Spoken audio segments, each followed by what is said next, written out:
কান্না ছাড়া আর কোনো পথ ছিল না। নবুয়ত পাওয়ার পর তার আপনজনরাই হয়ে ওঠে তার চিরশত্রু, তাকে পদে পদে হত্যার চেষ্টা করা হয়।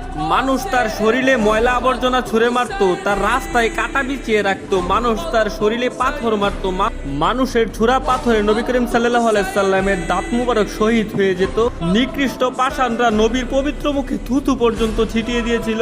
নবী করিম সাল্লাল্লাহু আলাইহি সাল্লামের কষ্টের দহন আরো বাড়লো যখন তার শিশুকালে কলিজার 3 পুত্র সন্তান ইন্তেকাল করেছিল। আবার কলিজার নবীর ঘরে চুলাও জ্বলতো না। ঈদের দিনও তিনি না খেয়ে ঈদগাহে যেতেন। ইসলামের জন্য আমার নবী 3 বছর গাছের পাতা খেয়ে বেঁচেছিলেন। এত কষ্টের মাঝে থেকেও আমাদের কলিজার নবী আমাদের জন্যই শুধু কেঁদেছেন। আমার এই অসহায় নবীকে যদি ভালোবাসো তাহলে কমেন্টে লেখো আই লাভ মুহাম্মদ এবং চ্যানেলটি সাবস্ক্রাইব করো।